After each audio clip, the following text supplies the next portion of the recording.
Hello বন্ধুরা, আজকে দেখাবো আম দিয়ে ইলিশ মাছের টক। প্রথমে কড়াইয়ে সর্ষের তেল গরম করতে হবে। নুন হলুদ মাখানো ইলিশ মাছের টুকরোগুলো ওই তেলের মধ্যে দিয়ে ভালো করে উল্টে পাল্টে ভেজে তুলে নিতে হবে। আবারও ওই তেলেই দিতে হবে শুকনো লঙ্কার 5 ফোড়ন। দেওয়ার পর ছোটো ছোটো করে কাটা আমগুলো দিয়ে দিতে হবে। দেওয়ার পর নাড়াচাড়া করতে হবে। পরিমাণ মতো নুন আর হলুদ দিতে হবে। দেওয়ার পর সেদ্ধ হওয়ার জন্য চিনি আর জল দিয়ে ঢাকনা দিয়ে দিতে হবে। আমটা সেদ্ধ হয়ে গেলে ঢাকনা খুলে ওপর থেকে ইলিশ মাছ ভাজাগুলো দিয়ে দিতে হবে। একটু মজে এলে নামানোর আগে আদা আর সর্ষে বাটা দিয়ে নাবিয়ে খেয়ে দেখুন।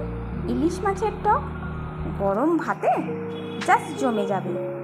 ভালো লাগলে প্লিজ চ্যানেলটা সাবস্ক্রাইব করবেন।